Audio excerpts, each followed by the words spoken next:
إن الحمد لله نحمده ونستعينه ونستغفره ونعوذ بالله من شرور أنفسنا وسيئات أعمالنا من يهده الله فلا مضل له ومن يضلل فلا هادي له وأشهد أن لا إله إلا الله وحده لا شريك له وأشهد أن محمدا عبده ورسوله أما بعد فإن خير الحديث كتاب الله وخير الهدي هدي محمد صلى الله عليه وسلم وشر الأمور محدثاتها وكل محدثة بدعة وكل بدعة ضلالة وكل ضلالة في النار. أعوذ بالله من الشيطان الرجيم. بسم الله الرحمن الرحيم. إن الله يأمر بالعدل والإحسان وإيتاء ذي القربى وينهى عن الفحشاء والمنكر والبغي يعظكم لعلكم تذكرون. وقال سبحانه وتعالى إن الله يأمركم أن تؤدوا الأمانات إلى أهلها وإذا حكمتم أن تحكموا بالعدل إلى آخر الآية. وقال النبي صلى الله عليه وسلم إن المقسطين عند الله تعالى على منابر من نور عن يمين الرحمن الذين يعدلون في حكمهم وأهليهم وما ظلوا، أو كما قال النبي صلى الله عليه وسلم. وقال النبي صلى الله عليه وسلم في قصة المخزومية لو أن فاطمة بنت محمد سرقت لقطعت يدها. وقال عليه الصلاة والسلام لوالد النعمان بشير رضي الله تعالى عنه ارجع، أو قال ارجع، وقال إني لا أشهد على جور اتقوا الله واعدلوا بين أولادكم، أو كما قال النبي صلی اللہ علیہ وسلم.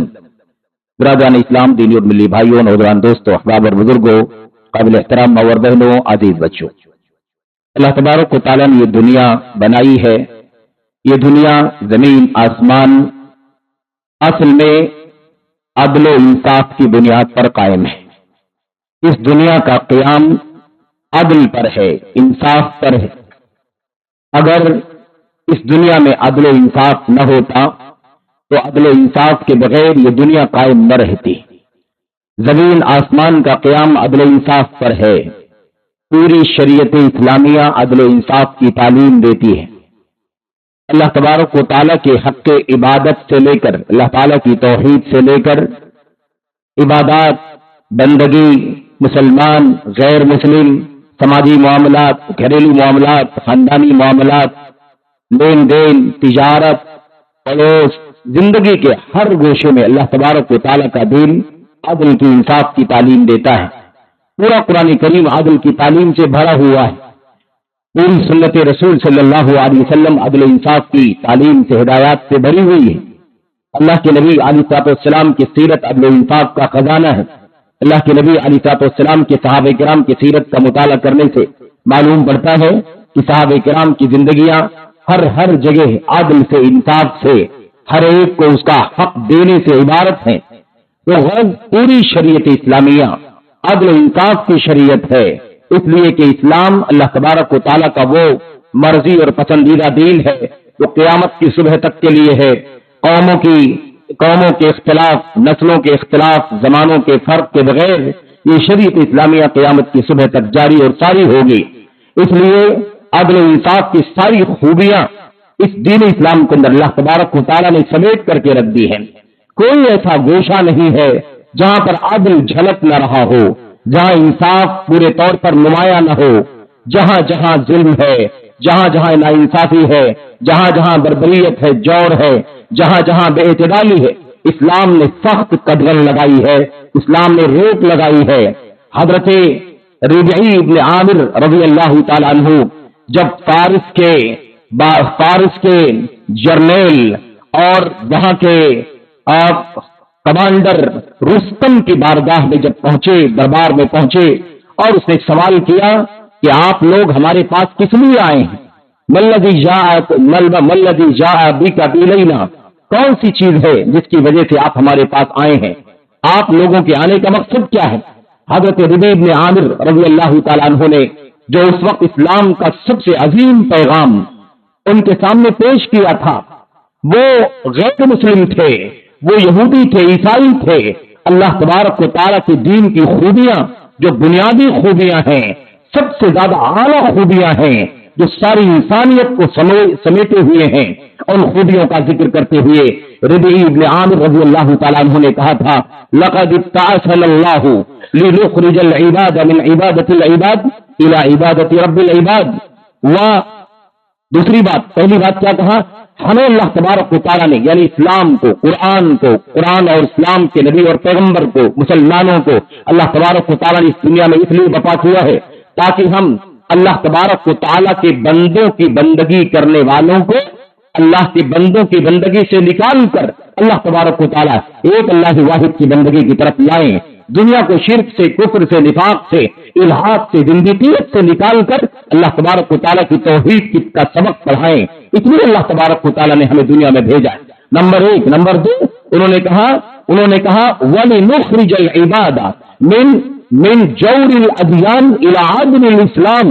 اور اس لیے اللہ تبارک و تعالیٰ نے ہمیں دنیا میں بھیجا ہے تاکہ اللہ کے بندوں کو اسلام کے علاوہ دیگر ادیان کے ظلم و ستم سے، بربریت سے، ناانصافیوں سے نکال کر اسلام کے عدل و انصاف کی طرف لے کر کے آئیں. اس لیے اللہ تبارک و تعالیٰ نے ہمیں دنیا میں بھیجا ہے. نمبر 3، اس لیے دنیا میں اللہ تبارک و تعالیٰ نے ہمیں بھیجا ہے لنخرج العباد من ضیق الدنیا الى سعة الآخرہ، تاکہ ہم اللہ تعالیٰ کے بندوں کو اس دنیا کی تنگی سے نکال کر آخرت کی کشادگی کی طرف لے کر کے جائیں. یہ دنیا تنگ ہے، کشادہ ان کے لیے ہے جو کفار ہیں، مشرکین ہیں، اللہ تبارک و تعالیٰ اور کے دین اور شریعت سے باغی ہیں، ان کے لیے دنیا ہی جنت ہے. لیکن ایمان والوں کے لیے، جن کے لیے اللہ تبارک و تعالیٰ نے جنت کی بے شمار نعمتیں تیار کر رکھی ہیں، ان کے لیے دنیا بہت تنگ ہے. یہ سجین ہے، یہ سجن ہے، قید خانہ ہے. اور اللہ تبارک و تعالیٰ کے ہاں ان بندوں کے لیے جو ایمان والے ہیں آخرت میں وسعتیں اور کشادگیاں رکھی ہوئی ہیں. تو یہ 3 پیغام انہوں نے دیا. ایک تو انسانیت کو شرک سے نکال کر، کفر سے نکال کر توحید کا سبق پڑھانا. دوسرا، سارے ادیان اور مذاہب کے ظلم سے نکال کر اسلام کے عدل و انصاف کی طرف لانا. نمبر 3، اس دنیا کی تنگی سے نکال کر آخرت کی کشادگی کا سبق پڑھانا. یہ 3 بنیادی پیغام تھے.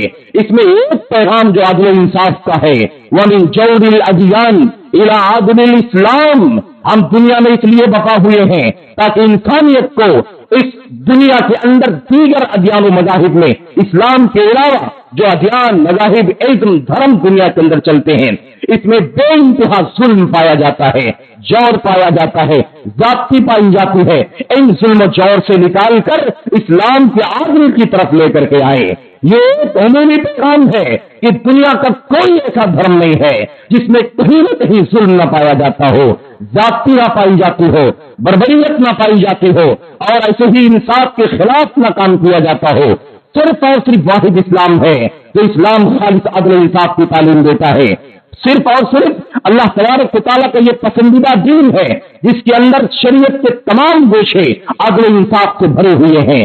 بس اس کی تعلیم کو پڑھنے سیکھنے کی ضرورت ہے، اس کے پیغام کو سینے میں جگہ دینے کی ضرورت ہے، اس کا گہرا مطالعہ کرنے کی ضرورت ہے، اس دین اسلام کی تعلیمات کو عملی طور پر زندگیوں میں برتنے اور نافذ کرنے کی ضرورت ہے.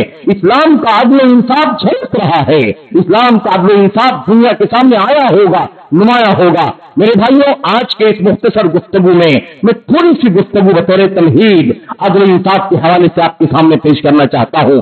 ایسے تو ہم نے کئی ایک آیتوں کی طرف اشارہ کیا، کئی ایک حدیثوں کی طرف بھی اشارہ کیا، لیکن ظاہر ہے کہ بہت زیادہ بات نہیں ہو سکتی. لیکن کچھ بنیادی باتیں اس حوالے سے آپ کے سامنے عرض کرنا ہے. میرے بھائیوں، ہم نے عرض کیا کہ کتاب و سنت سے دلائل، سلف امت کی سیرت کے دلائل عدل و انصاف سے بھرے پڑے ہیں. اسلام عدل و انصاف کا دین ہے، اس کا پیغام بھرا پڑا ہوا ہے. بے شمار آیتیں، حدیثیں ہیں. ایک دو آیتیں جو آپ کے سامنے پڑھی گئی ہیں، ایک دو حدیثیں جو آپ کے سامنے پڑھی گئی ہیں، ذرا سرسری طور پر اس کا معنی سمجھیں. پھر میں آپ کے سامنے یہ گفتگو کروں گا کہ کچھ ذرا سا گوشے ملاحظہ کریں. اسلام کا عدل یہاں جھلکتا ہے، اسلام کا عدل یہاں جھلکتا ہے، اسلام کا عدل یہاں جھلکتا ہے. میں 2-4 نمونے صرف اور صرف آپ کے سامنے پیش کروں گا. اللہ سے دعا کریں کہ اللہ تبارک و تعالیٰ مسلمان کو عدل و انصاف کی توفیق عطا فرمائے. اسلام عدل کا دین ہے، اسلام کا ماننے والا عادل ہے، اسلام کا ماننے والا منصف ہے. کبھی بھی اسلام ظلم کرنے والا دین نہیں، تو مسلمان کبھی ظلم اور بربریت نہیں کر سکتا، بے اعتدالی نہیں کر سکتا کسی بھی طرح سے، جہاں جس چیز کا حق ہے اس سے اس کا حق فرض نہیں کر سکتا، چھین نہیں سکتا۔ اور اگر ہم نے آپ نے اپنے عمل سے، اپنے سلوک سے، اپنے کردار سے اگر کہیں بے اعتدالی کا ثبوت دیا ہے تو یہ دھبا لگانے والا سبب ہے، ہم نے اسلام کو بدنام کرنے کا کام کیا ہے، ہم نے اسلام پر، اس کی عظمت پر، اس کے عدل انصاف کے پیغام پر بٹا لگانے کا کام کیا ہے، اسلام کی شبیہ اور چھوی بگاڑنے کا کام کیا ہے۔ یہ پیغام ہے اللہ تبارک و تعالیٰ کے کلام کی آیات کا اور اللہ کے نبی صلی اللہ علیہ وسلم کی حدیثوں کا۔ آیتیں پڑھی گئی، اللہ تبارک و تعالیٰ فرماتا ہے ان اللہ یأمر بالعدل والاحسان، اللہ تبارک و تعالیٰ حکم دیتا ہے عدل کا انصاف کا حکم دیتا ہے، والاحسان ہر طرح کے حسن کا، بھلائی کا، خوبصورتی کا، اچھائی کا حکم دیتا ہے۔ ان اللہ یأمر بالعدل والاحسان وایتاء ذی القربى وینہی عن الفحشاء والمنکر والبغی۔ تیسری چیز جس بات کا حکم دیتا ہے وہ کیا ہے؟ قرابت داروں کو دینے کا، جو مستحق ہیں ان کو ان پر مال خرچ کرنے کا حکم دیتا ہے۔ وینہی عن الفحشاء، بے حیائی سے روکتا ہے، وینہی عن الفحشاء والمنکر، ہر طرح کے گناہوں کے کام سے روکتا ہے، والبغی، ہر طرح کی ظلم اور زیادتی سے روکتا ہے۔ یاد کریں آیت کریمہ میں 3 باتوں کا حکم ہے اور 3 باتوں کی ممانعت ہے۔ جن باتوں کا حکم دیا گیا اس میں سب سے پہلے عدل انصاف کا حکم دیا گیا، جن باتوں سے منع کیا گیا اس کے آخری حصے میں ظلم سے منع کیا گیا۔ یہ سمیٹ دیا گیا ہے دین اسلام کے پیغام کو کہ شروع سے عدل ہے اور اخیر تک ظلم اور انصافی سے ممانعت ہے۔ یہ دین اسلام کی خوبی ہے۔ اللہ تبارک و تعالیٰ نے آیت کریمہ میں عدل کا حکم دیا ہے، ظلم اور زیادتی سے منع فرمایا ہے۔ دوسری آیت کریمہ اللہ تبارک و تعالیٰ فرماتا ہے ان اللہ یأمرکم ان تؤدوا الامانات الی اہلھا، اللہ تعالیٰ تمہیں حکم دیتا ہے کہ امانتیں ان کے حقداروں کو واپس کر دو، جس کی امانت ہے اسے اس کے حوالے کر دو۔ یہ امانت علم کی امانت ہے، یہ امانت دین و ایمان کی امانت ہے، یہ امانت مال کی امانت ہے، یہ امانت رازداری کی امانت ہے، یہ امانت ہر طرح کے حق کی امانت ہے۔ جیسا کہ اللہ تبارک و تعالیٰ نے قرآن کریم کی آیت کریمہ میں فرمایا کہ امانت جو ہے نا، امانت ہم نے اسے آسمان کو دینا چاہا، آسمان نے انکار کر دیا، میرے بس کا کام نہیں ہے امانت کا بوجھ اٹھا سکوں۔ زمین کو ہم نے دیا، زمین نے انکار کر دیا، ہمارے بس کا نہیں ہے اس امانت کو اٹھانا۔ پہاڑوں کو ہم نے امانت دیا کہ امانت پہاڑ مضبوط ہے اٹھا لے، اس نے بھی جواب دے دیا۔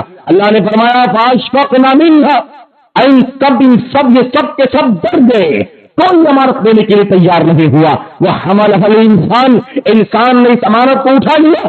یہ امانت پورا دین اسلام ہے، پوری شریعت اسلامی امانت ہے، توحید ہے، عبادت ہے، نبی کی اتباع ہے، حلال و حرام کی پابندی ہے۔ اللہ تبارک و تعالیٰ کے دین میں جتنی بھی چیزیں ہیں ساری کی ساری چیزیں سمیٹ دی جائیں تو یہ امانت ہے، یعنی دین اسلام کی امانت۔ ہم نے آسمان کو، زمین کو، پہاڑوں کو دینا چاہا، سب نے انکار کر دیا اور سب نے کہا ہمارے بس کی بات نہیں ہے۔ وَحَمَلَهَا الْإِنسَانُ انسان نے اٹھا لیا، إِنَّهُ كَانَ ظَلُومًا جَهُولًا، انسان واقعی بہت بڑا ظالم ہے اور بہت بڑا جاہل ہے اور بہت بڑا ناشکر ہے۔ اس نے اس ذمہ داری کو اٹھایا، یعنی اپنے ذمہ لے لیا، لیکن اس کو ادا کرنے کے لیے پورے طور پر تیار نہیں ہے۔ یہی شریعت اسلامیہ کی امانت۔ میرے بھائیوں، تو امانت کے بارے میں اللہ فرماتا ہے جس کی جو امانت ہے وہ امانت اسے ادا کر دو۔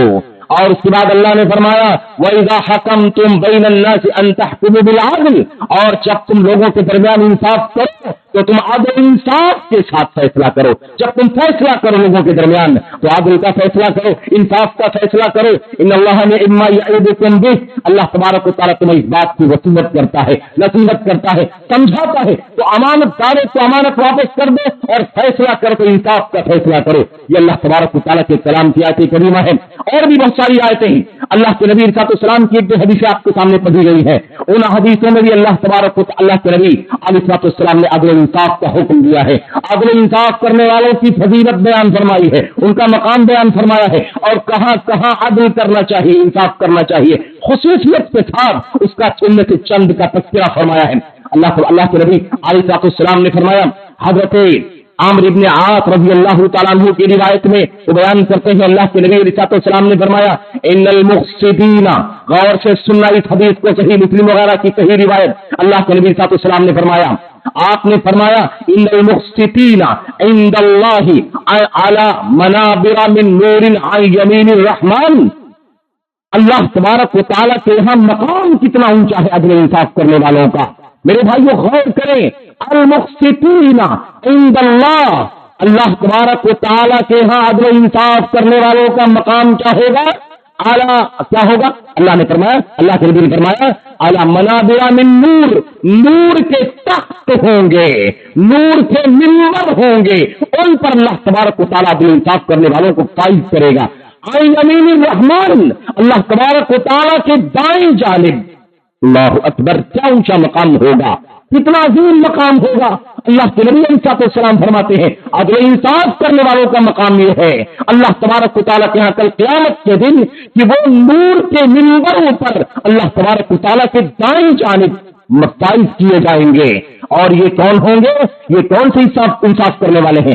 الذین یعدلون فی حکمہم واہلیہم وما ولوا. یہ تین جملے یاد کر لینا میرے بھائیوں، اور ذرا اپنی زندگی میں اپنے گریبان میں ڈال کر کے نظر اور غور کرنا، جھانک کر کے دیکھنا، ٹٹولنا. اللہ تبارک و تعالیٰ مجھ کو، آپ کو، سب کو اس کی توفیق عطا فرمائے. یہ تین باتیں بڑی اہم ہیں.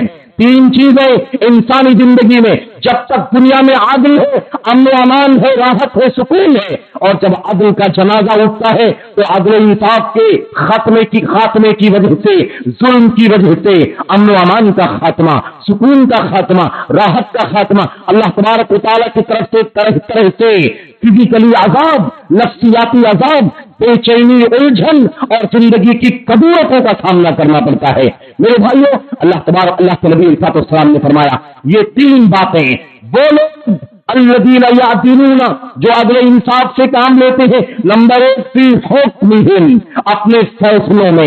جو بھی فیصلہ کرنے والے فیصلہ کرتے ہیں، کوئی بھی فیصلہ، چاہے وہ فیصلہ کرنے کی ذمہ داری پر فائز ہو، یعنی قاضی ہو، عدالت کا جج ہو، یا مثال کے طور پر کوئی چھوٹا بڑا فیصلہ پنچایت میں بیٹھ کر کے فیصلہ کرنے والا ہو، اپنے فیصلے کے اندر عدل انصاف سے کام لیتا ہے. وَأَهْلِيهِمْ، اور اپنے گھر والوں میں، بال بچوں میں عدل انصاف سے کام لیتا ہے. اپنے گھر بار، اپنے رشتہ دار، اپنے بیٹی بیٹے، گھر بار میں، رشتہ داروں میں، بیوی میں، ان تمام چیزوں میں جتنے بھی مسائل پیش آتے ہیں ان سب میں عدل انصاف سے کام لیتا ہے. وما ولو، اور جن چیزوں کی ذمہ داری ان سے دی جاتی ہے.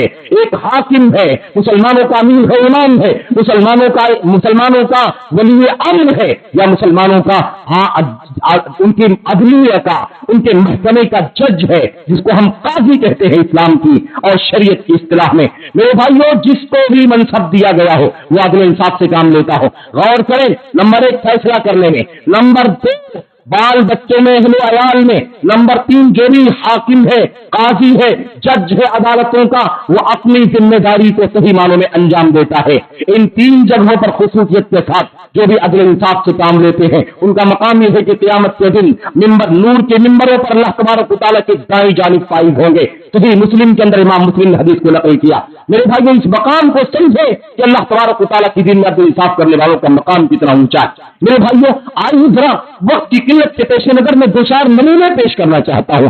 آپ سمجھے کہ عدل کا معنی کیا ہے اور عدل کہاں کہاں کرنا ہے. اسلام پورا کا پورا عدل کی تعلیم دیتا ہے، تو ذرا اس کے کچھ مظاہر، اس کے کچھ نمونے اور اس کے کچھ حوالے بھی آپ کے سامنے آ جائیں تاکہ آپ اس بات کو اچھی طرح سے سمجھ لیں. اکبر کرنے کے دین اسلام عدل انصاف کا مذہب ہے.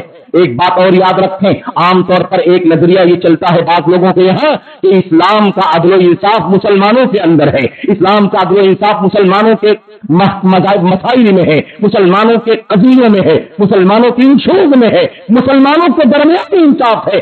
غیر مسلموں کا معاملہ ہو جائے انصاف ختم ہو جاتا ہے. بعض لوگ ایسا سمجھتے ہیں یہ اسلام کو بدنام کرنے کا سبب ہے. اسلام ہر جگہ عدل انصاف کی تعلیم دیتا ہے. اپنا ہو پرایا ہو، رشتہ دار ہو پرایا ہو، مسلمان ہو غیر مسلمان کیوں نہ ہو، وہ یہودی کیوں نہ ہو، مشرک کیوں نہ ہو، عیسائی کیوں نہ، کسی بھی دھرم کا ماننے والا ہو، اسلام ہر جگہ عدل انصاف کی تعلیم دیتا ہے. اس کے شواہد 1-2 نہیں 2500 شواہد آپ کو سنت کے اندر اور صحابہ کرام کی سیرت کے اندر مل جائیں گے. میں اس کا بھی انشاءاللہ تبارک و تعالیٰ مختصر تذکرہ آپ کے سامنے کروں گا. سب سے پہلے یہ سمجھیں کہ سب سے بڑا عدل اسلام کا، سب سے بڑا انصاف اسلام کے اندر اللہ تبارک و تعالیٰ کے حق سے متعلق ہے. عدل انصاف کا معاملہ تو حق سے تعلق رکھتا ہے. میرا حق ہے آپ نے مار دیا تو آپ نے ظلم کیا, میرا حق ہے آپ نے مجھے دے دیا تو انصاف کیا. آپ کا حق ہے ہم نے آپ کو دے دیا تو ہم نے انصاف کیا, ہم نے آپ کو نہ دیا تو ہم نے آپ کے ساتھ ظلم کیا. یاد رکھیں سب سے بڑا حق رب ذل جلال کا ہے, جس نے شریعت اتاری ہے, جس نے قرآن اتارا ہے, جس نے انبیاء کو بھیجا, جس نے زمین و آسمان پیدا کیے, درمیان کی ساری مخلوقات پیدا فرمائی, ہم سب کو اللہ تبارک و تعالیٰ نے وجود بخشا. اور اللہ تبارک و تعالیٰ کے حق کو پامال کرنا بدترین ظلم ہے. اللہ تبارک و تعالیٰ کا حق اسے دینا دنیا کا سب سے بڑا عدل انصاف ہے. اسی لیے جو آیت کریمہ آپ کے سامنے پڑھی گئی ہے, اللہ تبارک و تعالیٰ نے فرمایا نا ان اللہ یأمر بالعدل, اللہ تعالیٰ عدل کا حکم دیتا ہے. ابن عباس رضی اللہ تعالیٰ عنہ تفسیر کرتے ہیں, ابن کثیر رحمۃ اللہ علیہ نے ان کی تفسیر کو نقل کیا ہے. ان اللہ یأمر بالعدل, اللہ تعالیٰ عدل کا حکم دیتا ہے. ابن عباس اس آیت کریمہ کی تفسیر میں فرماتے ہیں شہادت ان لا الہ الا اللہ, اللہ تعالیٰ عدل کا حکم دیتا ہے. سب سے پہلے عدل انصاف کے اندر جو چیز آتی ہے وہ اللہ تعالیٰ کی وحدانیت کی گواہی ہے. اس لیے اللہ تبارک و تعالیٰ کی بندگی ہونی چاہیے. یہ سجدے, یہ رکوع, یہ طواف, یہ دعائیں, یہ نظر و نیاز, یہ خوف, یہ امید, یہ استغاثہ, یہ فریاد, سب کچھ اللہ تبارک و تعالیٰ کی خدمت کے لیے ہونا چاہیے. نہ کسی نبی کا, نہ کسی ولی کا, نہ کسی فرشتے کا, نہ کسی بزرگ کا, نہ کسی حاکم کا, محکوم کا, نہ کسی اعلیٰ کا, نہ کسی ادنا کا. حق نہیں بنتا کہ اللہ تبارک و تعالیٰ کے حق عبادت میں سے ایک ذرہ بھی کسی خیر کے لیے صرف کر دیا جائے. یہ حق اللہ تبارک و تعالیٰ کا ہے. تو سب سے بڑا انصاف یہ ہے کہ اللہ تبارک و تعالیٰ کے حق عبادت میں کسی کو شریک نہ کیا جائے. اس کا حق عبادت ہے اسی کو دیا جائے, کوئی کمی نہ کی جائے, کسی کو پارٹنر نہ بنایا جائے, کسی کو ساتھی و شریک نہ بنایا جائے. یہ سب سے بڑا انصاف ہے, سب سے بڑا عدل ہے. اور اگر اس کو پال کیا گیا, اللہ تعالیٰ کی عبادت میں کسی اور کو شریک کیا گیا, یا اللہ تعالیٰ کی عبادت نہ کی گئی, تو دنیا کا سب سے بدترین ظلم ہے. آپ سب لوگ جانتے ہیں اللہ تبارک و تعالیٰ نے قرآن کریم میں فرمایا ان الشرک لظلم عظیم, شرک سب سے بڑا ظلم ہے, یعنی انصاف کے خلاف ہے. انصاف یہ ہے کہ عبادت صرف اللہ تبارک و تعالیٰ کی ہو, نہ کوئی قبر و مزار کو آباد کیا جائے, نہ کسی آستانے کو آباد کیا جائے, نہ کسی مشہد کو, نہ کسی بازار کو آباد کیا جائے. میرے بھائیوں, میرے بزرگوں, حالت یہ ہے کہ مزاروں پر بھیڑ لگی ہے, اللہ تعالیٰ کے سامنے سر جھکانے والوں کی کمی ہوتی جا رہی, حالت جاری ہوتی جا رہی. تو خلاصے کلام یہ ہے کہ سب سے بڑا عدل اللہ کی توحید ہے. دوسرا سب سے بڑا عدل, اور ساری دلیلیں آپ کو معلوم ہے, ساری دلیلیں آپ کو معلوم ہے, وقت نہیں ہے اس پر بات کی جائے. اللہ کے نبی علیہ السلام کا حق اللہ کے نبی کو دینا, اطاعت کا حق, اتباع کا حق, اقتداء کا حق. اللہ تبارک و تعالیٰ نے آپ کو دنیا میں مطلق طور پر قابل اتباع بنایا ہے. دنیا میں کوئی ہستی نہیں ہے جو محمد رسول اللہ صلی اللہ علیہ وسلم کے علاوہ ہو اور مطلق طور پر اس کی بات ماننا واجب ہو. دنیا میں کوئی نہیں ہے. صدیق اکبر سے جانے دے, حضرت موسیٰ اور عیسیٰ کی بات بھی مطلق طور پر نہیں مانی جا سکتی. ہم سب کو پرکھتے ہیں محمد رسول اللہ صلی اللہ علیہ وسلم کے حکم پر, آپ کے فرمان پر, آپ کی تعلیمات اور آپ کی ہدایات پر. تو سب سے بڑا انصاف یہ ہے کہ جب مطلق اتباع, مطلق پیروی, مطلق تابع داری صرف نبی کریم صلی اللہ علیہ وسلم کا حق ہے, تو یہ حق آپ کو دے دیا جائے. نہ کسی ولی کی بات مانی جائے اس کے سامنے, نبی کے سامنے, نہ کسی نبی کی بات مانی جائے نبی کے صلی اللہ علیہ وسلم کے سامنے, نہ کسی امام کی بات مانی جائے, نہ کسی پیر و مرشد کی بات مانی جائے. کسی کو بھی نبی محترم صلی اللہ علیہ وسلم کے سامنے خاطر میں نہ لایا جائے.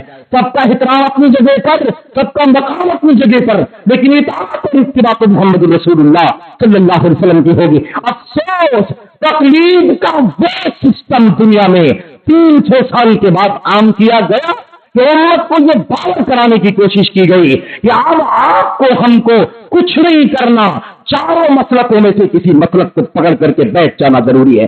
یا تو آپ حنفی بن کر کے رہیں, یا مالکی, یا شافعی, یا حنبلی بن کر کے رہیں. آپ کو ان میں سے کسی نہ کسی کے ساتھ جڑنا ضروری ہے.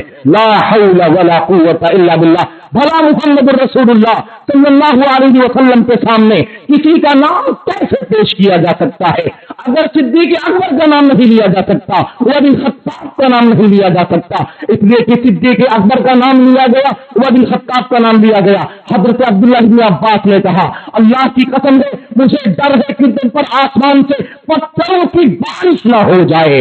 میں تمہیں نبی کی سنت بیان بتا رہا ہوں اور تم نبی کی سنت کے سامنے ابو بکر کا حوالہ دیتے ہو، تم ابو بکر اللہ کے نبی کے حکم کے سامنے سنت کے سامنے عمر بن خطاب کا حوالہ دیتے ہو۔ ڈر ہے کہ تم پر آسمان سے پتھروں کی بارش نہ ہو جائے۔ اراہم سیہلکون، مجھے ڈر ہے کہ یہ ہلاک نہ ہو جائیں، برباد نہ ہو جائیں۔ اللہ کی قسم ہے جب آپ سوچیں کہ ابو بکر عمر کا نام نبی کی سنت کے سامنے نہیں لیا جا سکتا تو بھلا ابو حنیفہ کا نام کیسے لیا جا سکتا ہے، مالک کا نام کیسے لیا جا سکتا ہے، شافعی کا، احمد بن حنبل کا نام کیسے لیا جا سکتا ہے؟ اللہ اکبر، کائن من کان، کسے باشد، دنیا کا کوئی بھی بڑا سے بڑا ہو سکتا ہے لیکن نبی کی سنت کے سامنے کسی کو خاطر میں نہیں لایا جا سکتا۔ یہ حق ہے، یہ عادل ہے، یہ انصاف ہے کہ اتباع صرف محمد الرسول اللہ صلی اللہ علیہ وسلم کی۔ تو انصاف کا تقاضا یہ ہے کہ آپ ہم سب پوری دنیا محمد الرسول اللہ صلی اللہ علیہ وسلم کی اتباع کرے۔ نبی حضرت کلیم اللہ موسیٰ علیہ السلام کا مقام کتنا اونچا ہے، لیکن میرے بھائیو قربان جائیے نبی کا مقام اتنا اونچا ہے کہ موسیٰ علیہ السلام بھی اگر آج ہو ہمارے سامنے آ جائیں تو ان کی بات کو بھی ہم نہیں مانیں گے۔ محمد الرسول اللہ صلی اللہ علیہ وسلم، یہ عدل و انصاف ہے، یہ عدل و انصاف ہے میرے بھائیو۔ فیصلہ کرنے کی بات آ گئی، فیصلہ، اللہ اکبر، اللہ کے نبی صلی اللہ علیہ وسلم نے فرمایا القضاۃ ثلاثہ، قاضی جج تین طرح کے ہوتے ہیں، بالکل اختصار کے ساتھ تین طرح کے قاضی ہوتے ہیں۔ اللہ کے نبی نے فرمایا قاضی فی الجنہ و قاضیان فی النار، تین طرح کے قاضی ہوتے ہیں جج، دو قاضی جہنم میں جائیں گے، ایک قاضی جنت میں جائے گا۔ جو قاضی جنت میں جائے گا اللہ کے نبی نے فرمایا عرف الحق کا فقضى به، جو جنت میں جانے والا قاضی ہوگا نا وہ ہوگا جو حق جانے اور حق کا فیصلہ کرے، جو حق جانے، انصاف کا فیصلہ کرے، عدل کا فیصلہ کرے، اس کو کیا ہوگا اللہ جنت میں داخل کرے گا۔ اور دو قاضی جہنم میں جائیں گے، اس میں سے ایک قاضی وہ ہوگا جس نے حق جانا لیکن عدل کا فیصلہ نہیں کیا، اس کے خلاف فیصلہ کیا۔ دوسرا قاضی جو جہنم میں جائے گا وہ اللہ کے نبی نے فرمایا جس نے جہالت کے باوجود فیصلہ کر دیا، حق جانا نہیں، یہ سمجھا نہیں کہ کس کا حق بنتا ہے کس کا نہیں بنتا، بس اپنی مرضی سے فیصلہ کر دیا جس کے نام پر چاہا۔ یہ دو قاضی جہنم میں اور ایک قاضی جنت میں جائے گا۔ یہ تینوں قاضیوں کی تقسیم ہو گئی۔ میرے بھائیوں، میرے بزرگوں، غیر مسلموں کی بات چل رہی تھی، غیر مسلموں کا فیصلہ، یہ نظریہ بڑا خطرناک ہے کہ غیر مسلموں کے ساتھ جو سلوک کرنا چاہو کرو۔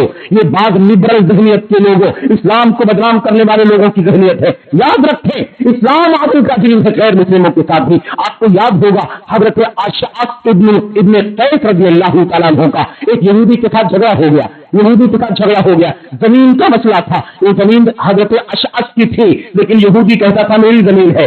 عدالت اللہ کے نبی محمد رسول اللہ صلی اللہ علیہ وسلم کی عدالت میں چلا گیا، یہ مسئلہ عدالت میں چلا گیا نبی کریم صلی اللہ علیہ وسلم کے۔ اللہ کے نبی صلی اللہ علیہ وسلم نے شریعت کا جو فیصلہ بیان فرمایا ہے، فیصلہ کیسے ہوگا؟ جو دعویٰ کرے وہ کیا کرے؟ وہ دلیل پیش کرے، گواہی پیش کرے، ثبوت پیش کرے، اور جو انکار کرے وہ قسم کھائے، وہ قسم کھائے۔ یہ طریقہ ہے نبی کریم صلی اللہ علیہ وسلم کا۔ اسلامی عدالت کا فیصلہ ایسے ہوتا ہے۔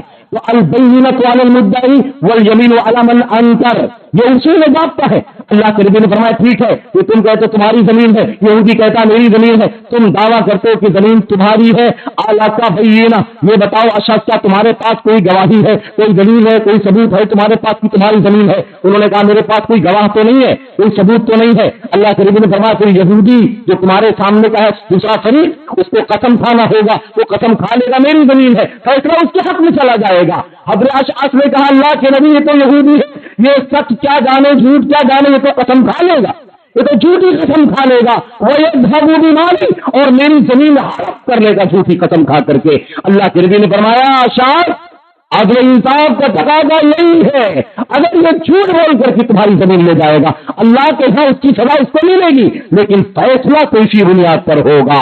یہ تم نہیں کہہ سکتے کہ یہودی ہے اس لیے اس کے ساتھ حق کا فیصلہ نہ کرے، زمین میرے حوالے کر دی جائے، ایسا نہیں ہو سکتا ہے۔ اور اس کی اور بہت ساری مثالیں موجود ہیں۔ یہ ہے اسلام کے عدل کا پیغام۔ میرے بھائیوں، میرے بزرگوں، بات میں یہ کر رہا تھا فیصلے کے معاملے میں